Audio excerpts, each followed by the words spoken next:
Alors, vous lui avez fait une standing ovation ce matin. Je vous remercie tous pour lui. Il a été très ému. Mais je vous demande d'accueillir de nouveau notre président, Patrick Evrard.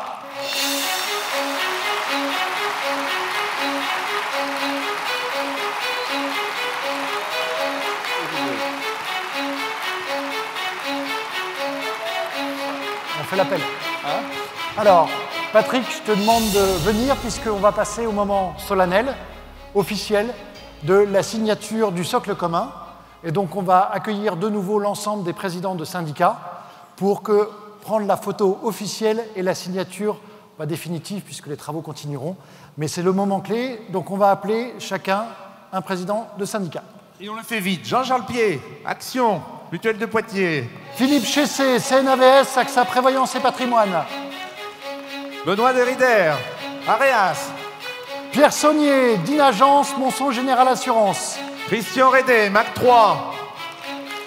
Ils sont pas là, les alliances. Chantal Cartier, Réunir. Ouais. Pascal Chaplon, Réussir. Vincent Frémont, Saga MMA. Cédric Rougeron, Snaga Viva. Alors, Richard Ladet qui représente Jean-Luc Vidal pour le Snagan. Gann. Benjamin Proust, Swissagar. Oh, Benjamin est à la cote. William Fabre, la médicale. Et Bernard Jeannot, Triangle.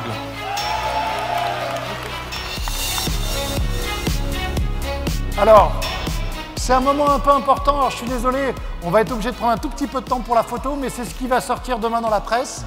Donc voilà, regroupez-vous bien. Encore un peu plus, s'il vous plaît. Voilà. Mets-toi devant. C'est le monsieur qui prend la photo. Mes amis, j'ai toujours été persuadé que la force de notre profession tenait en deux éléments. Un attachement extrêmement fort à notre métier que vous partagez avec nous, mais également une solidarité extrêmement puissante que je crois qu'aujourd'hui, nous parvenons à démontrer. Et je suis extrêmement fier d'avoir pu conduire ce chantier avec tous les présidents de syndicats, qu'ils aient tous accepté, et qu'à la fin de ce chantier, après avoir rédigé un document que vous aurez bientôt de plus de 17 pages, qu'ils acceptent de signer ce document parce qu'ils ont partagé des convictions communes. Ces convictions, ils vont désormais aller les porter auprès de leur compagnie pour faire avancer le métier dans un échange constructif, responsable, pour mieux vous servir. Vous pouvez les féliciter.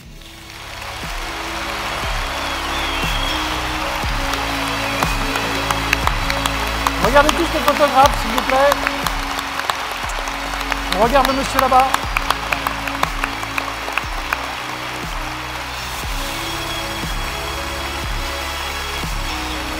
C'est tout bon. Madame et messieurs, merci beaucoup. Je vous laisse regagner vos sièges. Patrick, tu restes avec moi. Oui. Pascal aussi, je crois, non?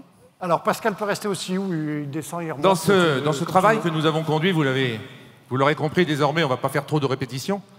Des groupes de travaux ont travaillé ensemble. Et puis nous, avec un petit groupe de travail, nous avons rencontré la FFA. Et nous allons essayer de concrétiser certains des travaux que nous avons conduits. Donc Pascal Chaplon, bien évidemment, était avec moi. Et je vais appeler à nous rejoindre le président de la commission de distribution. Et je tiens véritablement à ce que vous l'applaudissiez, parce que nous savons être courtois chez nous. Et nous avons vraiment travaillé assez efficacement avec cette commission.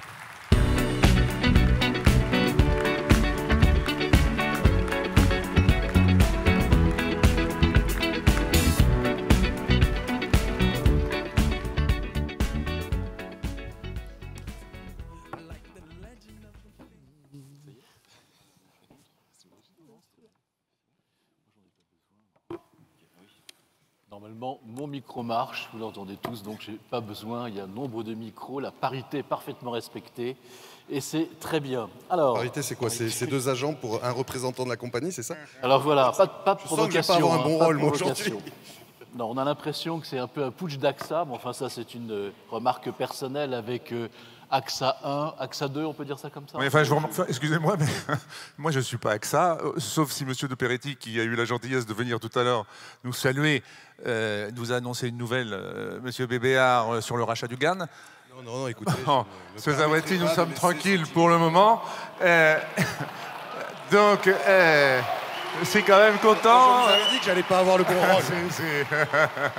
Et quand je vois Pascal aussi, eh bien, moi, je vois un agent général avant toute chose. Et Monsieur Bébéard, vous êtes le représentant des compagnies au sein de cette commission de distribution.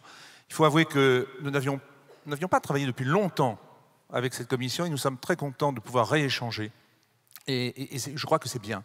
C'est bien qu'on puisse échanger vraiment sur les réformes fondamentales de notre métier, qu'on puisse le faire ensemble. On l'a dit à plusieurs reprises. Je crois qu'ensemble, on sera plus fort parce que, je veux dire, sans agents, les compagnies seront moins fortes.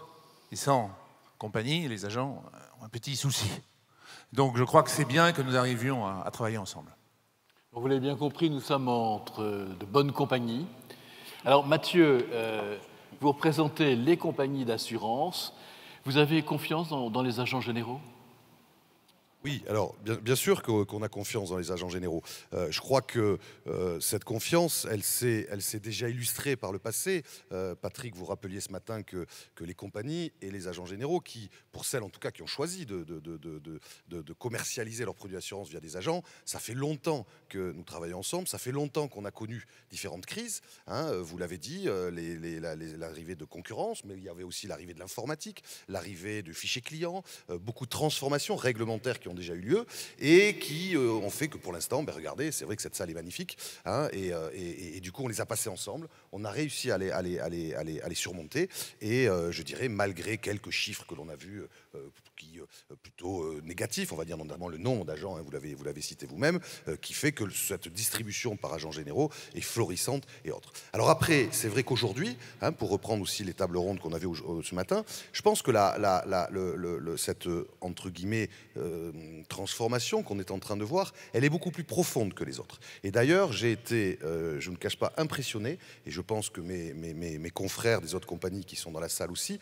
de votre maturité dans ce qu'on a entendu ce matin, dans le discours que vous avez fait, parce qu'elle touche quelque chose dont je crois, Pascal, tu as dit qu'il était notre patron, c'est-à-dire le comportement du client. Avant, c'était de la concurrence, avant, c'était de la technologie, maintenant, c'est le comportement du client.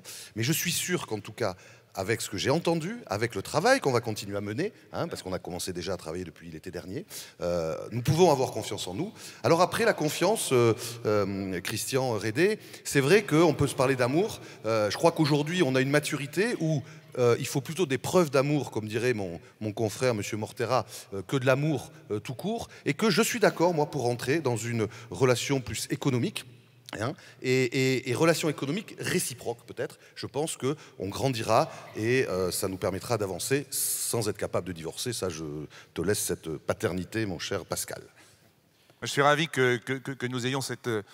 effectivement, que vous nous parliez de rapport économique, parce que moi j'ai toujours dit que les agents généraux, et je ne cesse de le dire, sont des entrepreneurs, et je crois que même si nous sommes de petits entrepreneurs, les entrepreneurs peuvent parler avec d'autres entrepreneurs à égalité. Je crois que c'est très très important de le faire. Alors, ce qui est intéressant, c'est que compagnie agent, vous mettez le client, on va l'appeler comme ça, au cœur du changement. Et que ce changement, finalement, vous l'accompagnez de part et d'autre pour la satisfaction de ce client. Et c'est ce que l'on peut mettre en avant, c'est que j'ai pas l'impression que c'est quelque chose de nouveau quand on parle par exemple de la relation malade-médecin, elle a toujours existé, mais on a l'impression que, de même que le malade a de plus en plus d'importance, parce qu'il a lui-même une volonté, il a des désirs, il a des besoins, et on l'écoute. J'ai l'impression qu'on l'écoute mieux aujourd'hui, qu'on l'écoute même beaucoup, et que c'est ce qui fait la spécificité de votre démarche de part et d'autre. Alors, vous pensez qu'il faut aller encore plus loin dans l'écoute? Il faut être... c'est ça, quand on est chef d'entreprise, quand on est entrepreneur, quand on est, bien évidemment, comme le disait le président Bernard Smith ce matin, il faut être capable, dans l'assurance, d'avoir une vision, mais totale, puisqu'on n'est pas dans de la fragmentation. Qu'est-ce que vous voulez faire pour aller encore plus loin dans votre collaboration aussi, d'ailleurs, parce qu'en fait, cette écoute, encore une fois, elle profite avant tout au client, et le client, bien sûr, personne ne l'oublie. Non, mais je crois qu'aujourd'hui, c'est le client qui donne le tempo. C'est le client qui donne le tempo parce qu'aujourd'hui, il a des exigences, il est en attente de nombreux services. Et je crois que sur ce point, il faut impérativement qu'on puisse travailler ensemble sur la mise à disposition de services auprès de nos clients. Notre métier ne doit pas s'arrêter aujourd'hui à la vente d'un contrat ou au règlement d'un sinistre. Je pense qu'il faut qu'on soit très proactif sur un sujet qui pour moi est majeur et sur lequel je suis très intéressé, c'est la prévention. Aujourd'hui, notre métier doit pouvoir permettre, dans un certain nombre de cas, d'apporter à nos clients de la prévention. Cette prévention, d'ailleurs, permettra à terme peut-être d'améliorer ses conditions tarifaires. On parlait ce matin, le président Spitz parlait ce matin d'un risque autour de la cybersécurité. Je pense qu'aujourd'hui, notre rôle, avant de vendre un contrat, c'est peut-être de pouvoir proposer à nos clients de vendre un dispositif de prévention pour faire un audit de son service, de son circuit, de son outil informatique, avant de lui vendre un contrat.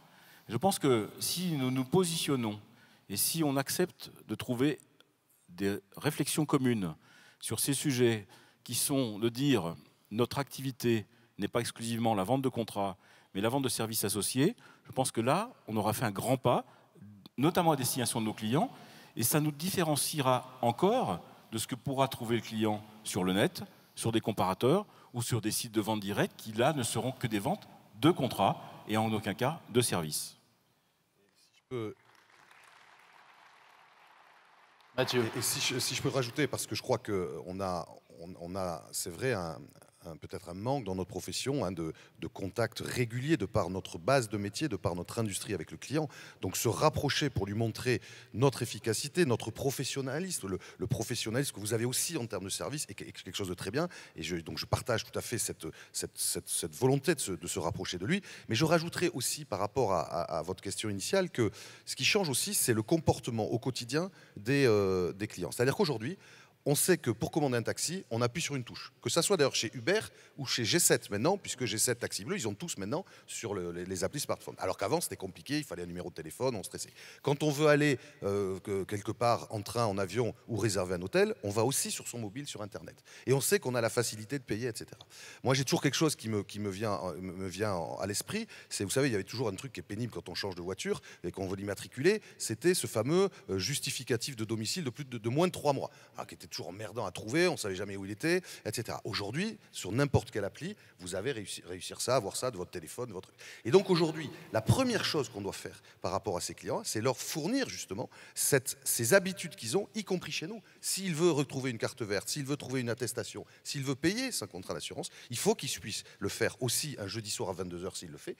Charge bien sûr, et là ça a été, je crois, évoqué tout à l'heure dans les tables rondes, à ce que l'agent général soit bien sûr informé, puisque c'est lui qui gère la relation client. Et ça, c'est important. Et ça veut dire que ça touche des systèmes informatiques qui peut-être, Benjamin Proux, vous l'avez évoqué, qui sont peut-être aujourd'hui dans un ancien monde, mais charge à nous de les faire évoluer. Mais en tout cas, il y a, je crois, une urgence de notre côté, mais du vôtre aussi, à partager cette relation parce que le client le veut. Et c'est lui qui le décide. C'est pas nous, FFA, ou vous, AGA, c'est le client qui le décidera.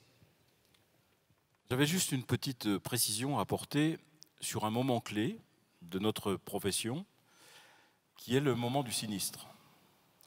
Aujourd'hui, on a l'opportunité, quand on règle un sinistre, de se donner une plus-value gigantesque.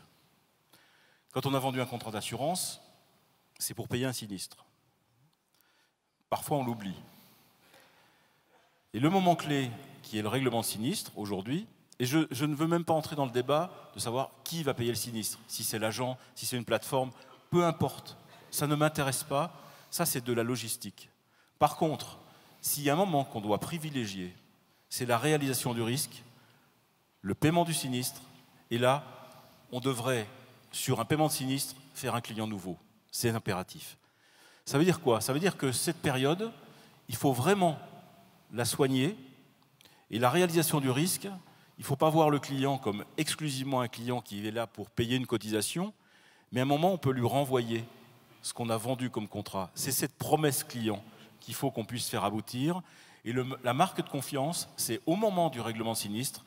Et je vous donne juste un petit message. Quoi de plus facile à un agent général, quand il règle un sinistre, de faire un client content?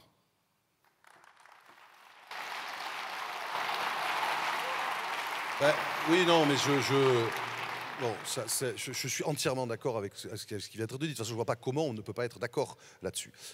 Si, je vous ai dit, on n'a malheureusement pas assez de fréquence de rapport avec nos clients, si en plus, le jour où l'objet du contrat arrive, et si on n'est pas à la hauteur, c'est clair, c'est catastrophique. Mais je ne crois pas que vous allez trouver un acteur qui vous dise le contraire là-dessus, ou peut-être quelques compagnies étrangères, on dira, sur des risques d'entreprise ou autres, qui décident d'avoir une politique de paiement de primes un peu différente. En tout cas, nous, compagnies qui sommes représentées aujourd'hui, qui travaillent avec des agents généraux sur le long terme, clairement, c'est quelque chose d'important. Alors après, je crois que c'est comment on le systématise, comment on l'industrialise, hein, parce que le problème, c'est que tous nos clients doivent être contents. Tu parlais de qui doit gérer. Je crois en tout cas, moi personnellement, mais là ça n'engage peut-être que moi, mais je pense que mes confrères sont d'accord, que l'agent doit garder la relation commerciale sinistre, parce qu'entre une relation commerciale sinistre et qui gère les conventions et autres, etc., c'est quelque chose parfois différent. Voilà. Mais je pense qu'il faut qu'aujourd'hui, et ça passe par des process, des mesures, et ça, je crois qu'on est tous alignés là-dessus, même si qui dit process mesure dit aussi informatique, avec tout ce qui a été décrit tout à l'heure. Je suis intervenu, il se trouve que hier matin, je suis intervenu aux conférences de l'Argus, justement sur la gestion des sinistres. J'ai aimé rappeler quand même une chose. Peu importe qui fait le chèque, peu importe. On s'en moque, ce sont des combats à dépasser. Par contre, il est absolument indispensable que le savoir ne se perde pas. Aujourd'hui, il est important que les compagnies, même aux nouveaux agents, fassent des formations sinistres. Il est important que nos jeunes confrères sachent comment on règle ça.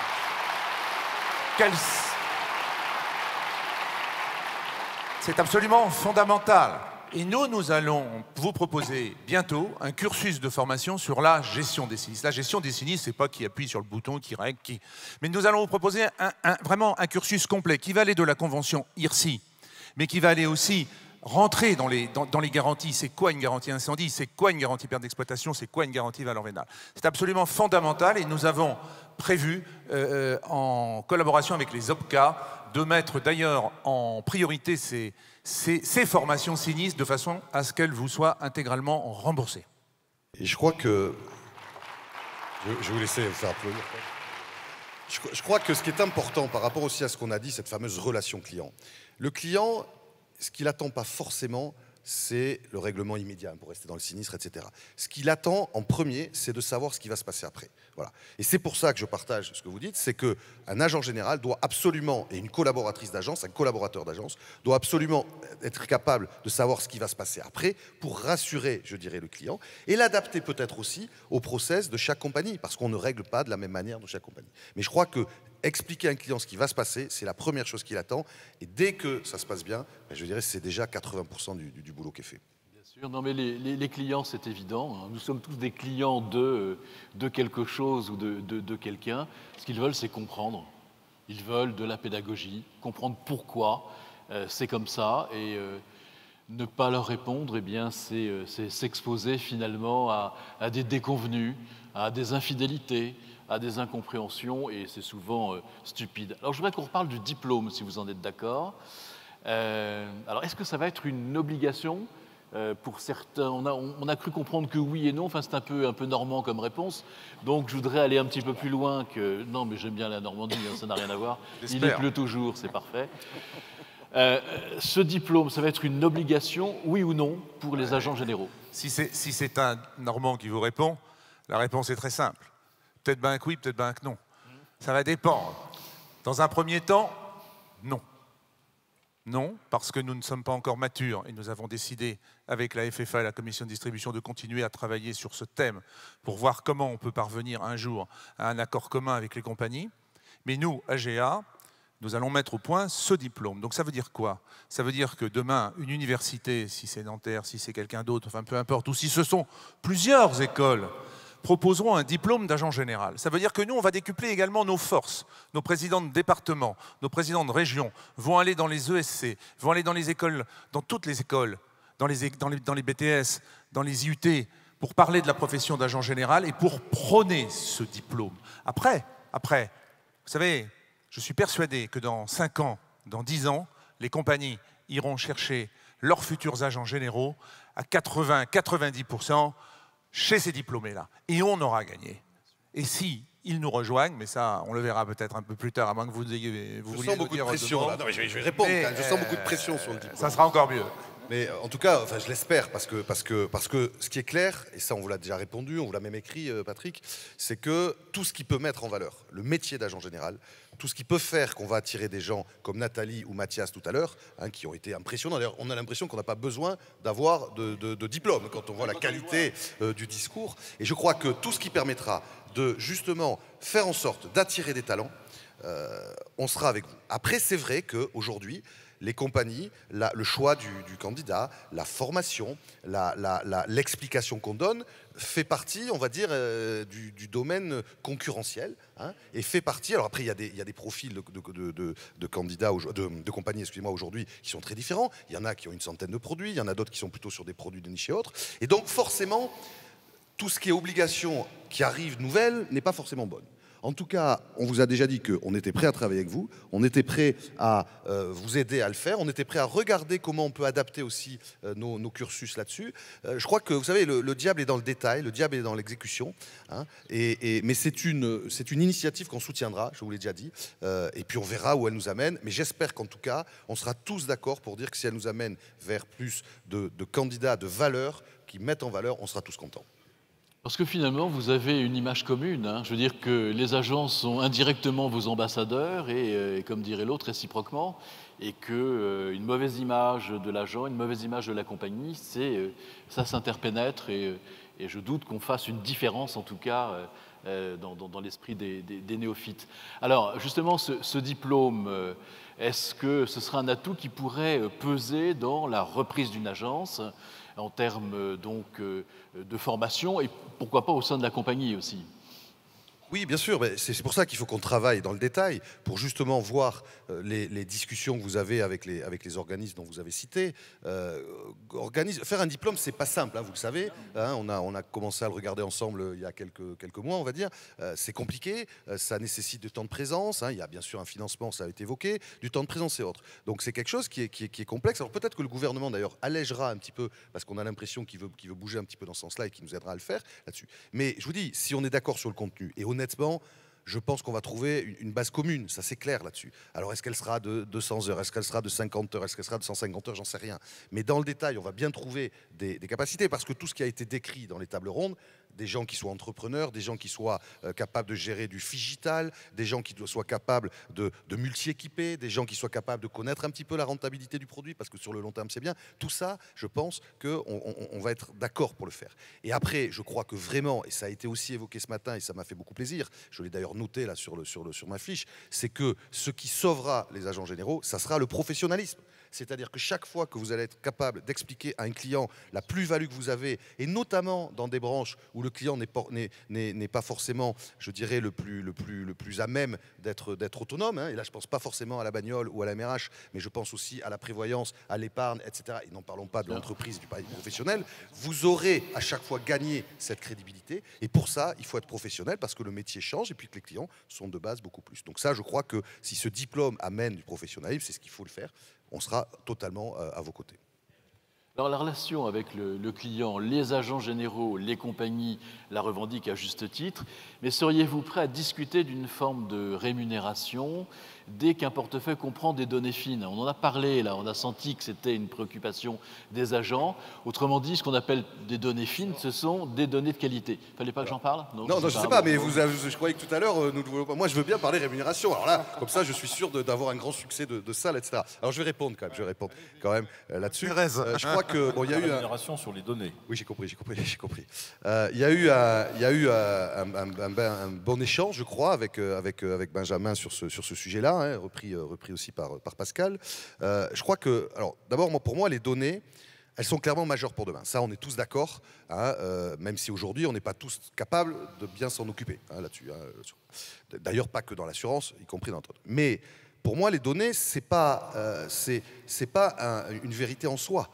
c'est qu'elles illustrent juste notre capacité commune en ayant des données et des programmes. Parce que même si les données sont récupérées par l'agent général, il va falloir quand même quelque part un programme qui soit capable de l'analyser. Et on sait très bien que c'est compliqué là-dessus. Hein. Donc ces données-là, elles sont aujourd'hui importantes pour accroître notre capacité commune à contacter de manière beaucoup plus régulière et pertinente notre client. Et bien sûr, tu l'as évoqué aussi, d'avoir une compétitivité forte. Voilà. Et ça, c'est ça qui fera la différence par rapport à aujourd'hui, par rapport à Séraphin Lampion, dont certains d'entre vous évoquaient tout à l'heure. Et donc, elles sont donc indispensables en soi pour fidéliser et se développer son portefeuille. Voilà. Alors après, on peut discuter le bout de gras, qui c'est qui les a, à qui elles appartiennent, etc. Bien sûr qu'on va avoir des débats sans fin là-dessus, avec beaucoup d'attention. En tout cas, moi, personnellement, et c'est partagé par mes confrères, je pense qu'un portefeuille où l'agent aura plus d'interaction avec ses clients sera clairement mieux valorisé dans le futur. D'ailleurs, Mathieu, vous parliez de Séraphin Lampion, j'ai remarqué, parce que je ne sais pas qui, je crois que c'est Bruno tout à l'heure qui disait ce que vous avez vu, un agent d'assurance moche ou effrayant dans la salle, j'ai beau regarder, mais en tout cas, j'ai pas vu encore un seul agent d'assurance avec moustache comme Séraphin Lampion. C'est donc il y a déjà une très grande transformation du métier. Je voulais aussi le signaler. Bien, Pascal. Je voulais juste rajouter que nous allons avoir des travaux à conduire autour du RGDP. Vous savez qu'au mois de mai, on a la livraison de ce texte qui va être amené à normaliser à travers le titre de Règlement général de protection des données la propriété et l'exploitation de ces données clients. Donc ça, c'est un vrai chantier sur lequel on va avoir à travailler parce qu'il va falloir déjà qu'on se mette d'accord sur notre statut au regard de cette donnée. Est-ce que nous serons co-traitants de la donnée? Est-ce que nous serons sous-traitants de la donnée? Alors, on ne va pas entrer dans le détail du texte aujourd'hui, mais c'est un vrai sujet qui risque peut-être d'aller vers un aménagement ou une annexe qui figurera à notre mandat. Donc il va falloir que très vite on se mette en chantier sur ce sujet. Et là, je pense qu'il faut que les compagnies, on puisse se mettre autour de la table pour statuer sur ce choix, sur cet arbitrage, pour savoir comment on pourra évoquer notre statut à travers nos fichiers clients. Tout à fait. Et pour donner ce renseignement à nos confrères tout de suite, je voudrais vous faire part de la décision d'AGA et des travaux que nous avons commencé à mener. Nous avons pris 2 avocats aujourd'hui, dont un particulièrement spécialisé sur ces données. Notre idée étant, après un partage avec la commission de distribution, je crois que c'est Rodolphe Plouvier d'ailleurs qui s'occupera de cela, de construire une charte éthique de la donnée. Je crois qu'en termes de communication, en termes de preuves pour le client que nous le respectons, mais vis-à-vis aussi des autorités de contrôle. Je vois Jean-François Lemoux qui me regarde, qui m'a l'air d'accord. Je crois que c'est très important que nous, agents généraux, nous puissions afficher à nos clients cette charte de données, une charte de bonnes pratiques que nous allons travailler. Et je le dis à mon ami Mossino qui est là-bas, je pense aussi que cette charte de la donnée, on devra la dupliquer en Europe. Ce sera un très joli travail à faire avec le BIPAR.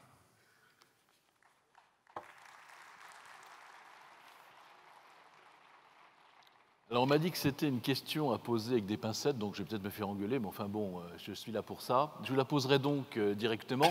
L'exercice du métier en SARL.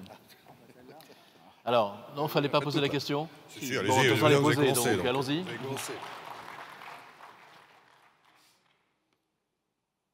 Ah, oui, c'est quoi la question? La question, c'est... L'exercice en SARL, point d'interrogation, c'est ça? Oui, est-ce que c'est de la folie? Pas du tout. Est-ce que c'est de la folie? Est-ce que c'est envisageable? Non, mais c'est pas de la folie, parce que sinon, des prédécesseurs qui sont d'ailleurs dans la salle et qui étaient à ma place il y a quelques années avec brio n'auraient jamais signé ça avec la GEA de l'époque, je dirais, là-dessus. Après, l'exercice de la SARL, c'est vrai que ça, quand on en parle avec les agents généraux, on a l'impression que parfois que soit ça suscite des attentes très, très fortes. On a toujours l'impression d'ailleurs que nous, on soit méchants parce qu'on refuse toujours, ce qui n'est pas vrai, on en a tous un peu. Alors il y a des entreprises qui ont des assurances, qui ont des politiques un petit peu différentes, et ça ne me choque pas, c'est normal là-dessus. Ce qu'on a décidé avec Patrick et Pascal, hein, pour dédramatiser un petit peu le débat, et puis avec une dizaine d'années maintenant à peu près, hein, de recul, c'est déjà de regarder un petit peu l'expérience dans chaque compagnie de ces SARL, et justement de voir quelles étaient les situations où c'était avantageux. Je ne parle pas que économique, fiscal, etc., hein, mais où ça portait le développement, où les agents sont contents, les cas où ça posait des problèmes. Il faut savoir que dans toutes nos compagnies, nous avons des agents qui veulent sortir, hein, aussi de SARL, donc il n'y a pas que des avantages. Et pour justement essayer de clarifier les prérequis, ça c'est un engagement qu'on a pris vis-à-vis de vous d'ailleurs tous, clarifier les prérequis, et notamment en expliquant que chaque compagnie explique quels sont les projets de développement commercial et entrepreneurial qui fait sens. Voilà. Et donc on est d'accord pour dresser une liste de critères minimaux, on va dire, que chaque compagnie souhaite, qui ne sont pas forcément les mêmes, hein, parce qu'il y a des stratégies un petit peu différentes, pour ou pas exercer dans des mandats d'SRL. Donc on n'est pas contre, on dit juste que ce n'est pas forcément le Graal sur cette manière d'exercer. Pascal ? Moi, je crois qu'il faut qu'on écarte un peu la mire aussi. L'exercice en SARL, ok. Mais j'aimerais bien qu'on regarde un peu plus largement les modalités d'exercice, peut-être avec d'autres structures. On veut parler de modernité, on veut parler de rénovation de nos métiers, on veut parler de structures d'agence. Et peut-être qu'il y a d'autres structures qui sont intéressantes à creuser, telles que les holdings. Il faut peut-être se poser d'autres questions un peu plus larges, parce que économiquement, il faut penser à la transmission d'agences, il faut penser à la reprise d'agences. Il y a des agences importantes qui sont difficilement reprenables. Alors, on a évoqué ce matin peut-être un non-paiement de la totalité de lycée. Enfin, moi, je pense qu'on peut trouver des alternatives, et il y a peut-être des autres outils de transmission, de gestion et d'organisation d'entreprises qui peuvent être étudiés, et j'aimerais bien qu'on ne réfléchisse pas qu'au cas de la SARL.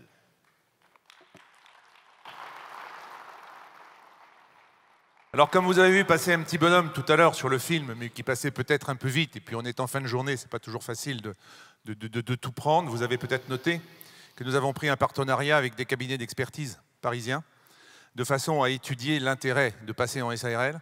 Nos juristes, je sais que nous avons 2 jeunes juristes, travaillent en ce moment vraiment ardemment pour comparer l'exercice libéral, pour comparer l'exercice en EIRL, pour comparer l'exercice en SARL, et à vous construire un outil simple qui vous permettra de voir si oui ou non l'exercice en SARL est opportun pour vous ou pas. L'exercice en SARL, ça n'est pas une panacée. Ce n'est pas parce qu'on est en SARL qu'on réussit. Ça n'est pas forcément parce qu'on est en SARL, d'ailleurs, qu'on gagne plus d'argent ou qu'on paye moins d'impôts, parce que ce qu'on paye plus sur le revenu, on le paye aussi en IS. Bon, même si les taux ne sont pas tout à fait pareils.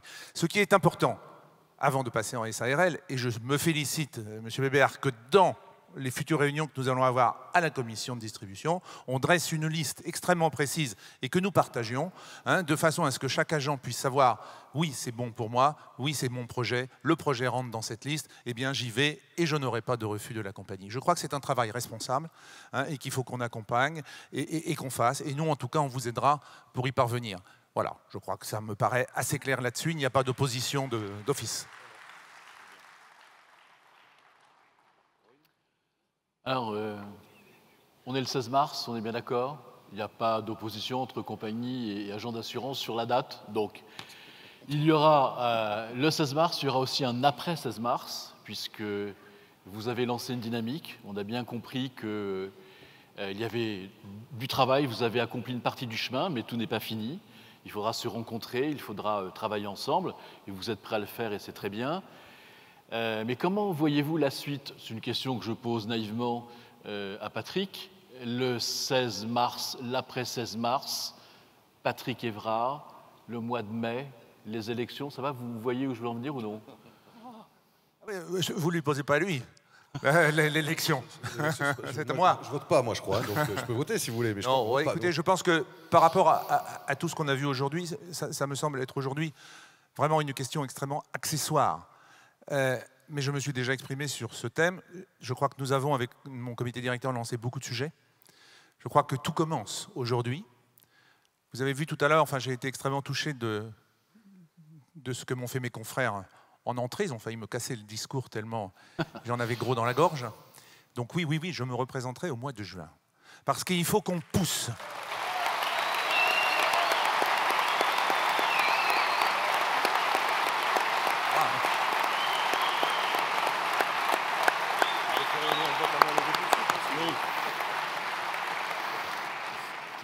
Voilà, et je suis par avance ravi de pouvoir continuer à travailler à la FFA et aboutir dans ce dossier du diplôme de la SARL. Je ne partirai pas avant qu'on l'ait. Au moins, ça nous met une date. Patrick, vous reprenez la main dans la discussion. On arrive presque à la clôture. Et je vais d'abord remercier M. Bébert de sa participation. Et vraiment, merci beaucoup d'abord d'être venu, d'être resté toute la journée. Hein, merci beaucoup.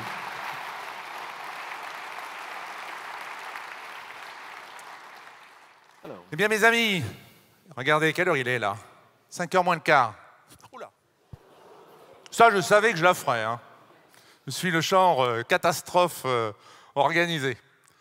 Avant de conclure, toujours un peu difficile de faire des conclusions, mais rassurez-vous, je vais être extrêmement rapide parce que les trains, les avions et autres attendent.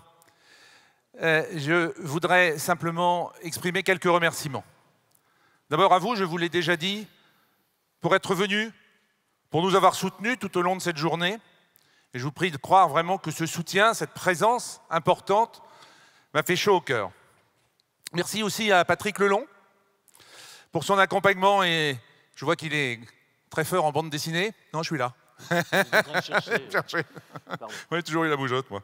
Et son animation, ainsi qu'à toute l'équipe technique et à mon ami Laurent Boulangeat, qui a pris pour une fois le rôle de présentateur. Merci enfin à mes amis du comité directeur d'AGA, qui me soutiennent depuis 3 ans. Et bien sûr, merci à tous nos élus, syndicats, régions, départements, car ils portent tous nos convictions et en ce qui concerne nos élus régionaux et départementaux, je vous prie de croire que, comme nous venons de les renouveler, leur métier va être extrêmement lourd dans les mois qui viennent, parce que je peux leur annoncer que tous les outils que nous avons mis en place et que nous allons mettre en place dans les mois prochains, c'est eux qui vont les porter auprès de vous. Nous devons venir au plus près de chacun d'entre vous. Et c'est pareil pour nos collaborateurs à AGR. Mais vous me permettrez peut-être de remercier plus particulièrement notre directeur général, d'ailleurs que je vais appeler, parce qu'il s'est un peu caché. Bah, faites pas votre... Allez, Grégoire Dupont, que je vous remercie véritablement.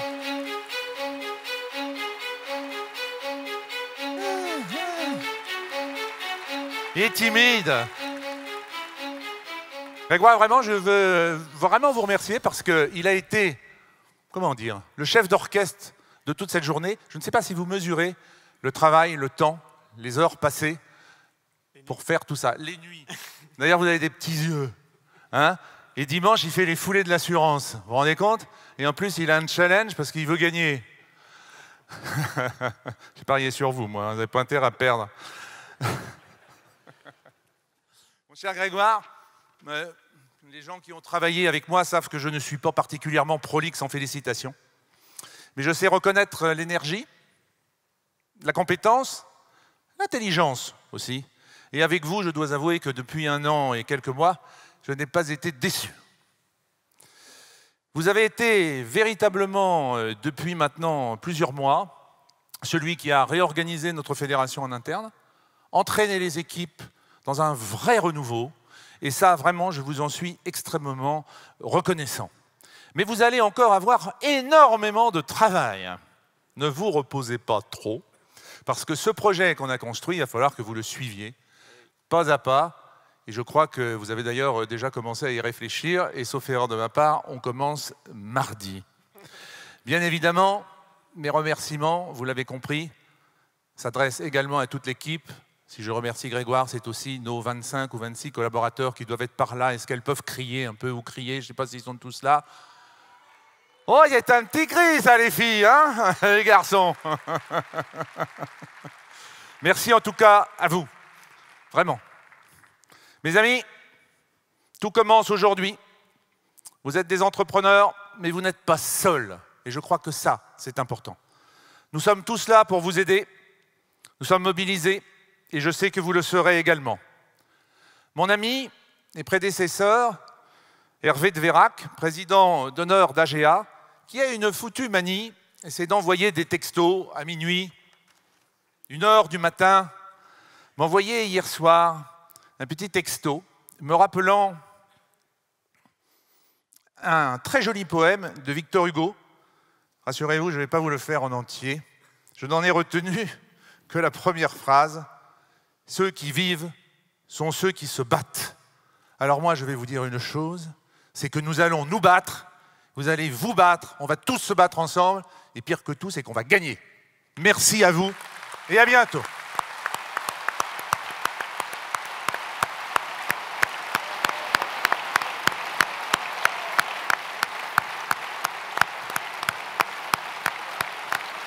Peut-être annoncer le cocktail. Un petit cocktail, non?